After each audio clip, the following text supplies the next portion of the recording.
Tú tratas a la iglesia de puta en este libro, ¿por qué? Pues la palabra la dices tú, la estás diciendo tú. Porque No, tú la has dicho, aquí está. No he sido yo. Ese libro es título impronunciable. En realidad los albigenses o cátaros, a quienes Inocencio III reprimió y exterminó, borrando toda la civilización de la Languedoc, del sur de Francia, sus correligionarios cristianos fueron los que le dieron este nombre a la Iglesia de Roma y al del Papa del Anticristo. ¿Crees en Dios o no? Claro que creo en Dios, es un ser malísimo, porque ¿cómo es posible que en su omnipotencia, pudiendo hacer bien las cosas, haga un trabajo tan chambón y nos imponga el dolor de la vida, la vejez, la enfermedad, la muerte, los terremotos? ¿Pero crees o no crees, Fernando?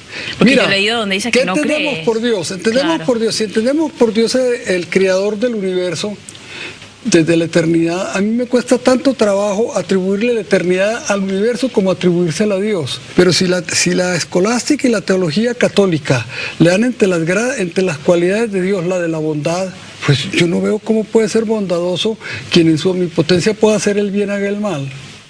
Dices aquí también que la iglesia es tergiversadora de la historia. ¿Por qué lo dices? La iglesia se pasó toda la Edad Media, desde que subió al poder en el año 312, cuando se subió al carro de la victoria de Constantino, del emperador Constantino, un genocida, hasta cuando le quitó el poder del Risorgimento italiano, el poder temporal, le quitó la ciudad de Roma y los dominios pontificios.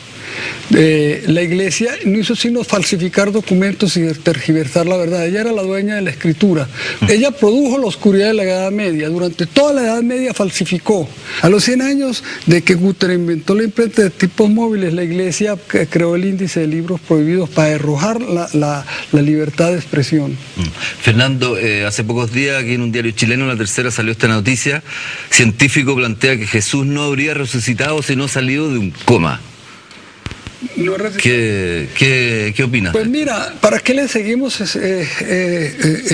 sumando a la patraña de la iglesia las nuevas patrañas de los vendedores de libros sobre Jesús? Sobre Jesús hay una literatura inconmensurable en los Estados Unidos y en los países protestantes, sobre su historicidad que no es probable.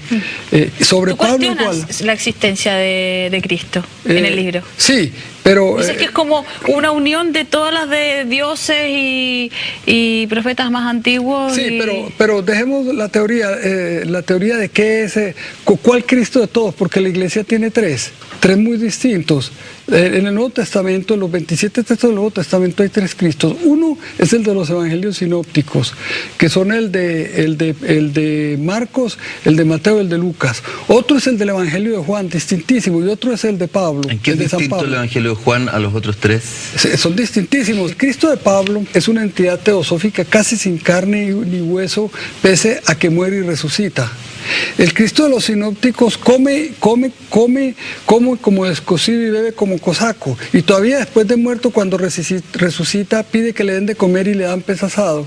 Y el Cristo del Evangelio de Juan, ese que empieza diciendo: en el principio era el verbo y el verbo estaba cerca de Dios y Dios era el verbo, el logos griego o el verbo latino, que todo el tiempo habla yo soy la verdad y la vida, yo soy el vino, el auténtico vino, yo soy el camino. Yo como cualquier Chávez de los tiempos modernos. Fernando, ¿a ti te parece que la iglesia es solo y nada más que una maquinaria de poder? ¿Esa es tu afirmación central? El cristianismo es una empresa criminal que ha atropellado y derramado la sangre de hombres y animales durante 1700 años. ¿Cuál sería, según tú, el peor crimen de la iglesia? Los crímenes son incontables, La institución más monstruosa que haya concebido la humanidad es la Inquisición, que duró 700 años, y que torturó y quemó impunemente. Estaba en manos de la secta de Domingo de Guzmán, los dominicos, que todavía existen, es una orden religiosa. ¿Cómo pueden existir estos señores con este pasado criminal?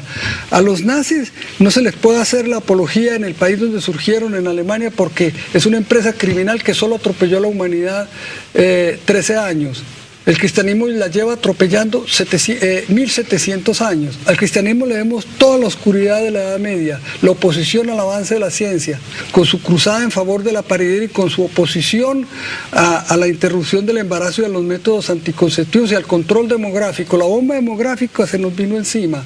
El principal causante de esta bomba demográfica es el papa que se acaba de morir, Karol Wojtyla. Dices que es uno de los peores papas o casi Es el peor papa más dañino, no es el papa más asesino porque ya no tenía poder para asesinar. ¿Por qué el más dañino? El más dañino porque nadie como él le ayudó a montar los 2.200 millones que aumentó la población mundial durante los 26 años largos de su pontificado. Aquí durante la dictadura la Iglesia Católica se jugó por los derechos humanos y defendió a ese es, las víctimas ese de es el la cuento con que están ustedes sosteniendo aquí los chilenos.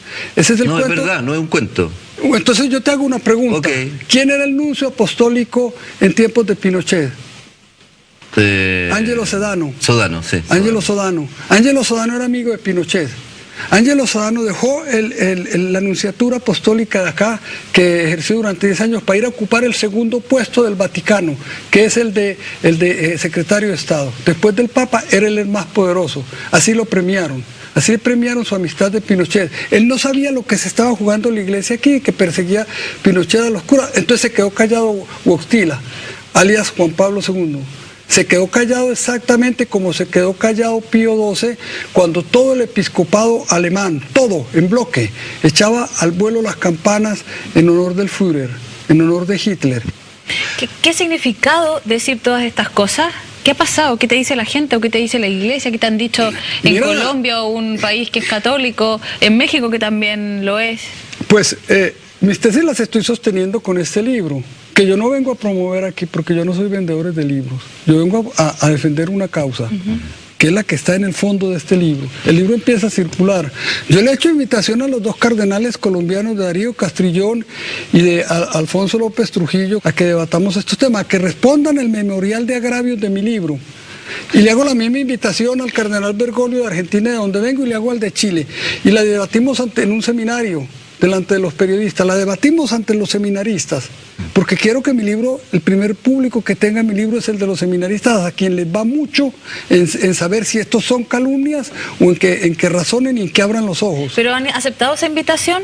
Pero ¿cómo crees que la van a aceptar? Ellos están acostumbrados a hablar desde público y es cátedra, pero el problema no es tanto con la iglesia, porque la iglesia es una institución desdentada, es una fiera desdentada, ya no puede quemar ni matar. El problema viene es con el Islam. Si no nos vuelve a la Edad Media la iglesia, nos vuelve el Islam.